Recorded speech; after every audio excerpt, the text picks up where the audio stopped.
வணக்கம்.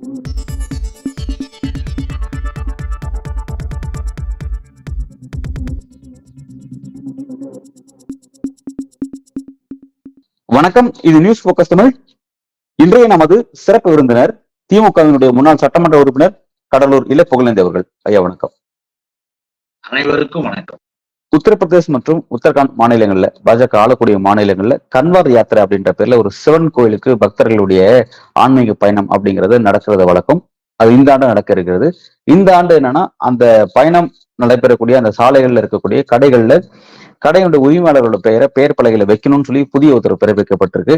இதன் காரணமா சிறுபான்மை மக்களை அடையாளம் கண்டு அவங்களுடைய கடைகள்ல பொருட்களை புறக்கணிக்கக்கூடிய அரசியல பாஜக முன்னெடுக்குது அப்படின்ற மாதிரி எதிர்கட்சிகள் கடுமையான குற்றச்சாட்டை முன் வச்சிருக்காங்க. இந்த விவகாரம் உச்சநீதிமன்றத்துல வழக்கா தொடக்கப்பட்டிருக்கு. அதுல இடைக்கால தடை பிறப்பிக்கப்பட்டிருக்கு. இந்த விவகாரத்தை எப்படி பாக்குறீங்க? முதல்ல இப்படிப்பட்ட நிகழ்வுகள், அதாவது யாத்திரை போவது என்பது இன்னைக்கு நேற்றுக்கு வந்ததில்லை. இதெல்லாம் நீண்ட நெடுங்காலமாக ஆன்மீகத்திலே அன்றைக்கு உண்மையிலேயே இருந்தவர்கள் உருவாக்கி வைத்த ஒரு நம்பிக்கை. அது நம்பிக்கை இருக்கிறவங்க போறாங்க. அதுவும் எங்க இருந்து? இப்போ உத்தரகண்ட் மாநிலத்தில் இருக்கிற ஹரித்துவார்ல இருந்து ஒடிசாவுக்கு போறாங்க. அப்படி போகின்ற பொழுது கால்நடையாக போகணும். அதுல கூட இன்னும் கூட கேட்டீங்கன்னா கன்வர் யாத்திரை என்றது என்னன்னு கேட்டீங்கன்னா காவடி யாத்திரை தான். அதற்கு கன்வர் யாத்திரைன்னு ஒரு பேரு. அந்த காவடி யாத்திரை இவைகளை எடுத்துக்கிட்டு லட்சக்கணக்கெல்லாம் தாண்டி கோடிக்கணக்கில் போவாங்க. அங்கதான் எல்லாரையும் உருவாக்கி வச்சுட்டானுங்களே. இவர்களுக்கு வேறு எந்த விதமான வேலையுமே இல்லாத மாதிரி, சிந்திக்க விடாத மாதிரி செஞ்சு வச்சிருக்கிறது பிஜேபி RSS கூட்டம். போறாங்க. சரி, போகும்பொழுது யூபி உள்ள அவங்க போகணும். போயிட்டான் அந்த இடத்துக்கு போய் சேரணும். அதனால உத்தரப்பிரதேசத்து உள்ள போகின்ற பொழுது அவங்களுடைய முதலமைச்சர் இருக்காருல யோகி, அவரு ஒரு பெரிய காவி. அந்த யோகி முதலமைச்சரா இருக்கிறதுனால அவர் என்ன பண்றாரு பாருங்க, போகின்ற பாதையில் வியாபாரம் எப்பயுமே அதிகமா நடக்கும். ஒவ்வொரு காலத்திலும் அந்த நேரத்திலாம் நிறைய வியாபாரிகள் வியாபார நேரம் ஜனங்க நடந்து போறாங்க. அந்த நேரத்துல வியாபாரம் செய்துகிட்டு இருக்கிற இடத்துல இப்ப போட்டார் யோகி. இந்த வருஷம் தான், இது போன வருஷம் இல்ல, அதுக்கு முந்தின வருஷம்லாம் தெரியலையா. ஆனா இந்த வருஷம் வேகமா உத்தரவு போடுறார். எல்லா கடையிலும் எந்த வியாபாரமாக இருந்தாலும் அந்த கடைக்காக அவர்களுடைய பெயர், அவர்களை பற்றிய விவரங்களை போர்டுல பெருசா எழுதி வைக்கணும், மாற்றணும் அந்த கடைகிட்ட. அப்படி மாற்றலன்னா அவர்களுக்கு 2000, 5000, 10,000 வரை ஃபைன் போடப்படும். இப்படின்னு ஒரு உத்தரவு ஒண்ணு வருது. அந்த உத்தரவு வந்ததற்கு பிறகு என்ன காரணம்னா, இன்னொன்னு அது உள்ள இருக்க ரகசியம் என்னன்னா, யோகி சொல்றது, வரக்கூடியவர்கள் இந்துக்கள், இந்து ஆன்மீகம், இந்துக்களுக்கு முஸ்லிம்கள் கடையில் இருந்து எதுவும் தரக்கூடாது. இஸ்லாமியர்கள் மூலமாக இவர்கள் எதையும் சாப்பிடக்கூடாது. இதெல்லாம் ஒரு நாங்கள் கடைபிடித்து வருவது. அதனால இஸ்லாமியர்கள் கடையிலிருந்து சாப்பிடக்கூடாது அப்படின்ற பொழுது இப்படி ஒரு போர்டு எல்லாம் வச்சுட்டா இவங்களும் அங்க போய் வாங்க போறது கிடையாது. அவர்களுக்கும் அது தெரியும். அதனாலதான் இதெல்லாம் நாங்க செய்யறோம் என்று அப்படி சொன்னார்கள். முதல்ல சொல்லிட்டான். அதற்கு பிறகு என்ன, அகிலேஷ் யாதவ் எதிர்கட்சி தலைவர்கள் கடுமையா எதிர்க்கிறாங்க. எல்லாருமே ஒத்துக்கல. இது எல்லாருமே எதிர்த்தாங்க. என்ன அர்த்தம்? ஆன்மீகம் அவங்கவுங்க மத ரீதியாக அவன் நடந்து போகும்போது சாப்பிட்டு போறாங்க, வந்துட்டு போறாங்க. இதுல என்ன உனக்கு எங்க இடிக்குது? இது தப்புன்னு சொல்லி எதிர்கட்சிகள் எதிர்ப்பு குரல் கொடுக்குறாங்க. அதற்கும் மேல இஸ்லாமியர்களும் மற்ற கிறிஸ்துவர்கள் சிறுபான்மையினர்லாம் கடையை மூடியாச்சு. ஏன்னா இவங்க கொடுத்த தொல்லை தாங்க முடியாம கடையை முடியாது. கடையை பெரிய வியாபார நிலையங்கள் நிறுத்தும் பொழுது அந்த கடையில வேலை செஞ்சவங்க எல்லாம் வேலை இல்லாம நடுத்தருக்கு வந்துட்டாங்க. இந்த ஒரு வாரம் 10 நாளைக்கு வேலை கிடையாது அவங்களுக்கு. அப்போ என்ன ஆகுதுன்னு கேட்டீங்கன்னா, அந்த கடையில் வேலை செய்யறதெல்லாம் யாரு? இதே இந்துக்கள் தான். இந்து ஏழைகளுக்கு வாழ்வாதாரத்தையே கெடுத்து அவங்கள பட்டினி போடுற வேலையை செய்யறோம்ன்றதெல்லாம் நினைச்சுக்காம இந்த வேலையை செஞ்சு இஸ்லாமியர்கள் அவங்க எல்லாம் கடையை மூடிட்டு போறாங்க. அதில் இன்னொன்னும் கொடுத்துருக்கான். அது ரொம்ப வேடிக்கை. நிர்மலா சீதாராமன் கேட்டா தெரியும். நிதி மந்திரி இல்ல அந்த மந்திரி, அந்த நிதி மந்திரி கிட்ட கேட்டா தெரியும். அது சொல்லிச்சு அந்த அம்மா. எங்க பார்லிமெண்ட்லயே சொன்னாங்க, தெளிவா சொன்னாங்க, நாங்கள் வெங்காயம் பூண்டு சேர்த்துக் கொள்ள மாட்டோம் தெரியுமா அப்படின்னு ஒரு தடவை அங்க பேசினாங்க. அதே பாணிய யோகி இங்க விதியாக வகுத்து வரக்கூடிய ஆன்மீக பக்தர்களுக்கு உணவளிக்கின்ற கடைகளை வச்சிருக்கிறவங்க, உணவு தயாரிக்கிறவங்க எல்லாம் போர்டுல என்ன எழுதணும், இது பூண்டு வெங்காயம் சேர்க்காதது, இதில் சேர்த்து நாங்கள் செய்யவில்லை, அதையும் எழுதி வைக்கணுமா? இவ்வளவு கொடுமைகளும் இவ்வளவு கடுமைகளையும் செஞ்சுட்டு அடுத்து என்ன பண்ணாங்க, இத பார்த்துட்டு பிஜேபி ஆளக்கூடிய மத்திய பிரதேசத்துல மார்பிலையும் இப்ப அந்த உத்தரவு வருது. இப்படி உத்தரவு வருது, ராஜஸ்தான் பக்கம் போகுது. எதுக்காக இதை சொல்லும் பொழுது, நாம எதிர்க்கிறோம் கிடையாது. நாம ஐயாவுடைய வழியில் நடந்து போகின்றவர்கள் பகுத்தறிவாதிகளாக இருக்கலாம். நாம அவர்களை குறை சொல்லி திட்டிக்கிட்டு எல்லாம் இல்ல. ஆனால் செய்வதை கூட முறையாக ஒழுங்காக அவங்கள பாவம் ஏன் அவங்கள போய் இப்படி செய்றீங்கன்னு வருத்தப்படுறோம். வேற ஒண்ணும் கிடையாது. அங்கு வேலையில் இருந்த அப்பாவி இந்துக்களுக்கும் வேலை இல்லாம ஆக்கிட்டதும் இந்த இந்துத்துவா யோகி குரூப் தான். அதற்கும் மேல அந்த நிர்மலா சீதாராமன் சொன்ன மாதிரி பூண்டு வெங்காயம் எல்லாம் சேர்த்துக்க மாட்டேன்னு உயர் வகுப்பார் முன்னேறிய வகுப்பாளர்களுடைய உணவு பழக்க வழக்க முறையை அங்க கொண்டாந்து வெளியில காட்டுறாங்க. ஒண்ணு. மூணாவது ஒண்ணு பாருங்க, நாமெல்லாம் ஒண்ணும் சொல்லிட்டு இல்ல. ஒன்றிய அரசு யூனியன் கவர்மெண்டினுடைய திறன் சார்பு சுய தொழில்துறை அமைச்சர் மந்திரி ஒருத்தர், அவர் ஒரு மந்திரி என்ன பண்றாரு தெரியுமா? அவர் பேரு ஜெயந்த் சௌத்ரி. அவர் பேர் ஜெயந்த் சௌத்ரி. அவரு யூனியன் கவர்மெண்ட் தான் மினிஸ்டர். அவர் சொல்றாரு, தெளிவா ஒரு அறிக்கையே கொடுத்துட்டாரு. பக்தர்கள் கோவிலுக்கு போவது, கும்பிடுவது, இதெல்லாம் போய் மதத்தையும் இருக்கிறதெல்லாம் மதம் இதெல்லாம் காட்டுறது தப்பு. அதெல்லாம் நான் உண்மையா கண்டிக்கிறேன். போர்டெல்லாம் இப்படி எழுதி வைக்க சொல்றீங்களே என்ன அர்த்தம்னு சொல்லிட்டு அடுத்து ஒண்ணு அழகா சொன்னாரு. ஏன்னா அவங்க அமைச்சர் தான் சொல்றாரு. என்ன சொன்னாரு தெரியுங்களா? அப்படின்னா இனிமே நாம போட்டுக்கிற பைஜாமா குருதா இதுல எல்லாம் கூட ஒரு சீட்டு எழுதி தொங்க வீட்டுக்கு உத்தரவு போட்டுட்டு அந்த சீட்டை பார்த்துதான் எங்கிட்ட கை கொடுக்குவீங்களா? இது என்ன அர்த்தம் இது அப்படின்னு கடுமையாக சாடி இருக்கிறார். அவங்க இது ஒட்டுமொத்தமாக இந்திய துணைக்கண்டம் முழுவதும் பாஜக என்கின்ற அந்த அமைப்பும் RSSம் மிக தீவிரமாக தங்களுக்கு மக்கள் ஆதரவு போயிடுச்சு. அடுத்த முறை நம்ம வரமோ வரலையோ இப்பவே நாம RSS பாணியில என்னென்ன செய்யணுமோ அதை செய்ய வேண்டும் என்று அவர்கள் எதை பற்றியும் கவலைப்படாமல் செய்து கொண்டிருக்கிறார்கள் என்பதற்கு அவர்களுடைய அமைச்சர்களுடைய பதிலே அறிக்கையே ஒரு பதிலாக அமைந்திருக்கு. அதைத்தான் நம்ம பார்க்கணும். ரொம்ப தீவிரமா எதிர்கட்சிகள் எவ்வளவு கடுமையா எதிர்த்தாலும் அதை பத்தி எல்லாம் கவலைப்படாம இந்த உத்தரவை யோகி உத்தரப்பிரதேசத்துல பிறப்பிச்சாரு. அதை ஒட்டி உத்தரகாண்ட்ல இந்த உத்தரவு பிறப்பிக்கப்படுது. உடனே நீங்க சொன்ன மத்திய பிரதேசம்னு சொல்லிட்டு பாஜக கூடிய எல்லா மாநிலங்களும் இந்த இந்துத்துவ வெறுப்பு நடவடிக்கையினுடைய அந்த சட்டமா எல்லா இடத்துலயும் இது பரவுது. ரெண்டாவது, இந்த விஷயத்த பார்லிமெண்டோட பட்ஜெட் கூட்டத்தொடர் கூட இருக்குது. அந்த பட்ஜெட் கூட்டத்தொடர்ல எதிர்கட்சிகள் இந்த விவகாரத்தை கையில் எடுக்கிறதுக்காக இருந்தாங்க. அவங்க எடுக்கக்கூடிய பல்வேறு நடவடிக்கைகள் இதுவும் ஒண்ணு. இப்படி எதிர்கட்சிகள் இந்த விஷயத்துல ரொம்ப கூர்மையா கவனிக்கும் பொழுது உச்சநீதிமன்றம் இந்த விவகாரத்துல ஒரு தடை உத்தரவு பிறப்பிக்கப்பட்டிருக்கு அப்படிங்கிறது பாஜகவுக்கு ஒரு நெருக்கடி அப்படின்னு பாக்கலாமா, அல்லது இந்த விஷயத்த ஓவர் கம் பண்ணுவாங்களா? அடுத்த அந்த டைமென்ஷன்ஸ் எப்படி நகரும்னு பாப்பீங்க? பாஜக என்பது உச்ச நீதிமன்றம், உயர் நீதிமன்றம் போன்ற நீதிமன்றங்களுடைய உத்தரவுகளை மதிக்கின்ற ஒரு அமைப்பு கிடையாது. அது தாம் செய்வதை தொடர்ந்து செய்யும். அதுல ஒரு சின்னதா ஒரு வேலையை காட்டிக்குவாங்க. காட்டிக்கிட்டே நாங்க அந்த உத்தரவுப்படிதான் இப்படி செஞ்சோம் எதையாவது கதையை கட்டுவார்களே தவிர உச்ச நீதிமன்றத்தினுடைய உத்தரவுப்படி நடப்பார்கள் என்று நாம நினைக்க முடியாது. அதே நேரத்தில் இன்றைக்கு நடந்து கொண்டிருக்கின்ற செயல்கள் எல்லாமே ஒரு கட்டமாக போகின்ற பொழுது எதிர்கட்சிகள் எல்லாம் அவங்க கூட கூட்டணியில் இருக்கிற கட்சிகள் உட்பட எல்லாமே மாறுபட்ட கருத்துக்களை இப்ப கொஞ்சம் கொஞ்சமாக சொல்ல ஆரம்பிச்சுட்டாங்க. அதுல சந்திரபாபு நாயுடு இருந்தாலும் அவரோடு சேர்ந்து இருக்க இன்னொரு தோழராக இயக்கமாக இருந்தாலும் எல்லாருக்குமே ஒரு இது ஆகிப்போச்சு. ஏன்னா எங்க மாநிலத்தை பார்லிமெண்ட்ல சொல்ல ஆரம்பிச்சுட்டாங்க. எங்க மாநிலத்தை ஸ்பெஷல் மாநிலமாக்கு, எங்க மாநிலத்தை நீ அப்படியாக்கு இப்படியாக்குன்னு ஒரே பிரச்சனைகள் நிறைய கொடுக்குறாங்க. அப்படிப்பட்ட நேரத்தில் இப்படிப்பட்ட செயல்கள், இந்த மத ரீதியான செயல்கள் ஒரு புறம், இவைகளுக்கு இடையில தான் நரேந்திர மோடியினுடைய அரசாங்கம் போயிட்டு இருக்கு. இப்ப பார்லிமெண்ட்ல கூட நீட்டு பத்தி எல்லாம் பேசிட்டு தான் இருக்கிறாங்க. கோர்ட்டு கொடுக்கிற உத்தரவுப்படி இவங்க ஒழுங்கா நடந்துட்டு இருந்தா நீட்டு விஷயங்கள் எப்பயோ முடிச்சிருக்கலாம். ஆனா அதை தாண்டி, ஏன்னா அதுலயே சரியா இல்லைன்னும் போது இதுல எங்க சரியா இருக்க போறாங்க. ஆகவே இதெல்லாம் நம்ம பிஜேபி என்பதை நம்ம முழுமையாக எடுத்துக்கொண்டு பார்க்க முடியாது. அவர்கள் இப்ப கூட உயர் நீதிமன்றம், உச்ச நீதிமன்றத்தில் சில நீதி அரசர்களை RSS அரசர்களாக மாத்திக்கிட்டு போட்டுக்கிட்டு வரானுங்க. இன்னைக்கு இன்னும் சட்டபூர்வமான நியாயபூர்வமாக நீதியை நிலைநாட்டுகின்றவர் இருக்கிற காரணத்தால் தான் இப்படிப்பட்ட ஆணைகளும் தீர்ப்புகளும் உத்தரவுகளும் வருது. அதையும் இவர்கள் முழுவதும் மதிப்பார்கள் நம்ம நினைக்க முடியாது. அடுத்ததா தமிழ்நாடு அரசியல் பத்தி நான் உங்ககிட்ட பேசணும்னு நினைக்கிறேன்.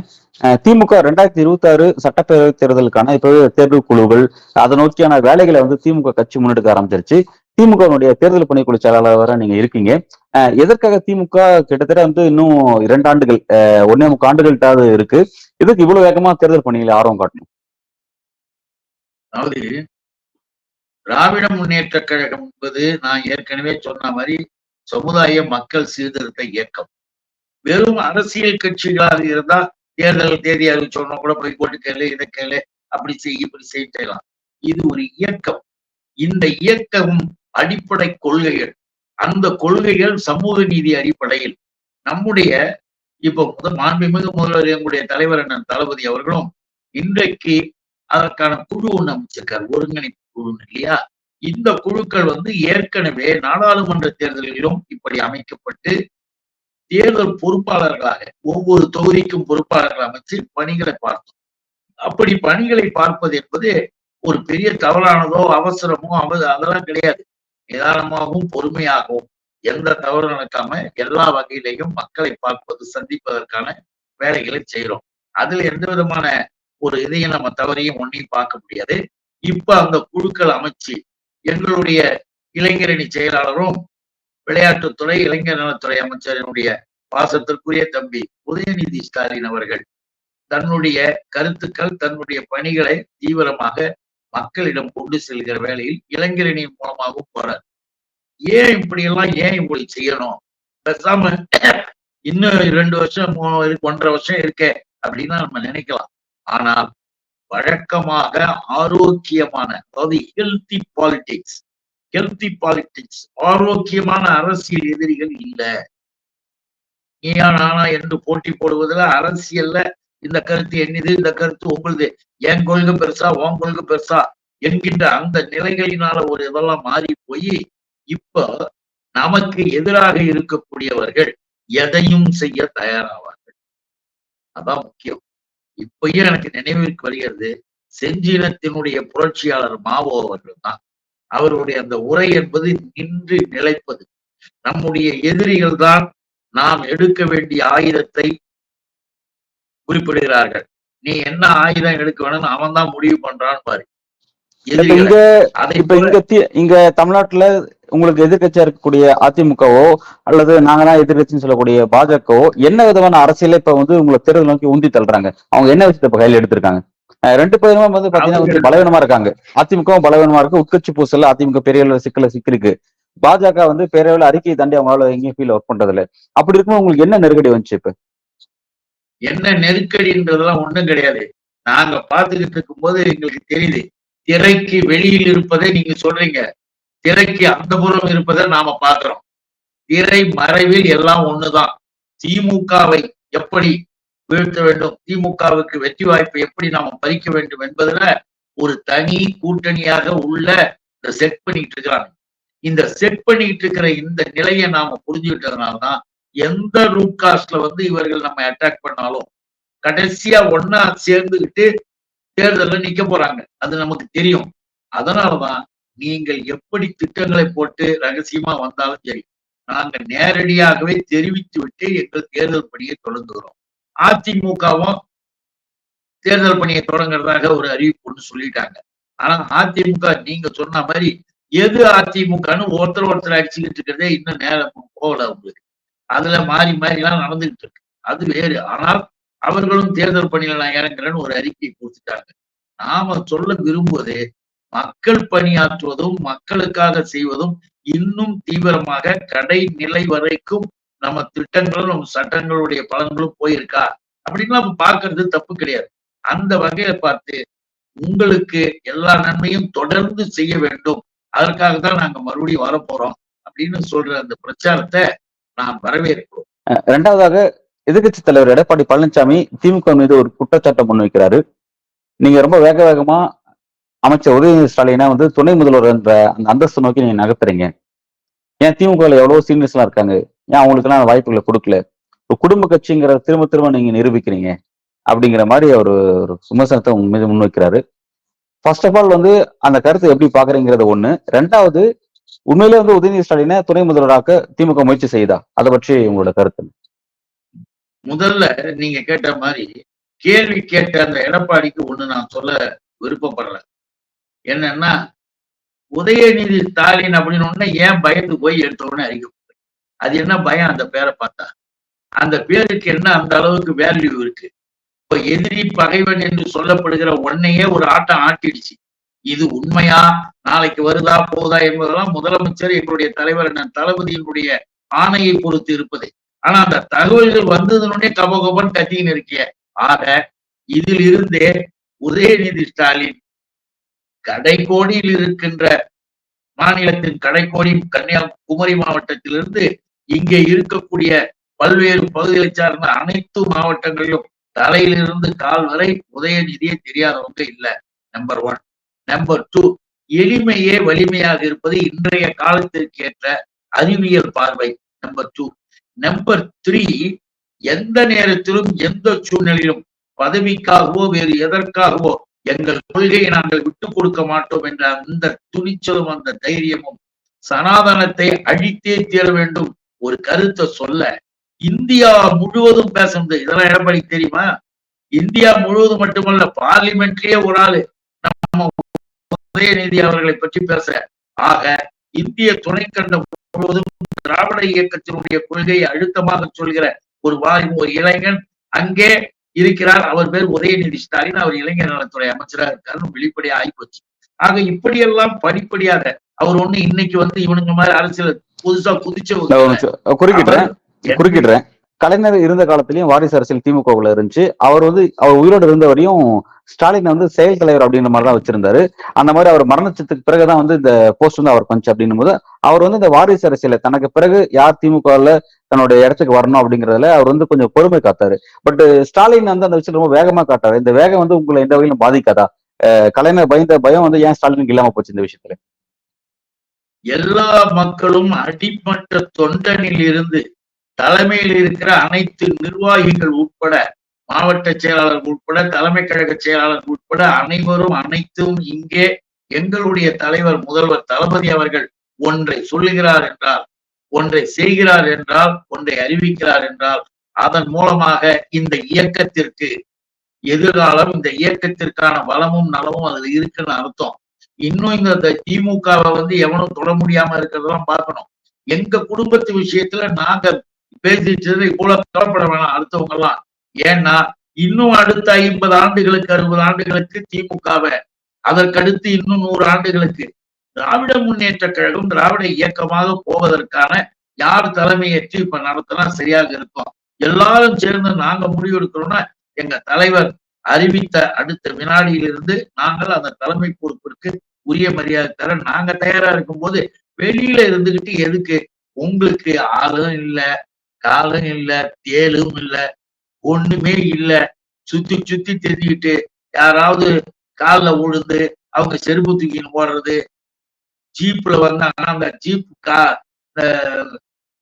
அதாவது டயரை போய் தொட்டு தொட்டு கும்பிடுறது, இந்த மாதிரியான ரொம்ப மலிவான ரொம்ப கேவலமான காமெடியான காட்சிகள் எல்லாம் பண்ணவங்க நீங்கெல்லாம், எடப்பாடி அனுப்பலாம். இப்படி எல்லாம் பண்ணிட்டு யாரையாவது கொஞ்சம் ஒரு முதலமைச்சர்னா என்ன இருக்கணும், ஒரு கட்சியினுடைய நிர்வாகம்னா எப்படி இருக்கணும், எப்படிப்பட்ட கொள்கை அடிப்படையில இருக்கணும், எப்படி மற்றவர்களை நாம இழுத்து கொண்டு போகணும், மக்களோடு மக்களாக எப்படி கலக்கணும், எந்த விஷயமும் தெரியாம கை காலில் விழுந்து பதவிக்கு வருகிற கூட்டத்துக்கு இந்த கேள்வியை கேட்கின்ற தகுதியே கிடையாது. நாங்கள் இப்பொழுது சொல்லுவதில் என்னன்னா, எங்க தலைவர் அண்ணன் தளபதி முடிவெடுத்தால் 100% சரியாக இருக்கும். ஆகவேதான் உதயநிதி ஸ்டாலின் அவர்கள் பொறுப்பிற்கு வர இருக்கிறார், தலைவராக இல்ல முதல்வராக வர இருக்கிறார் என்ற தகவல்கள் எல்லா இடத்திலும் வருகின்ற பொழுது அதை நாங்கள் வரவேற்கிறோம்.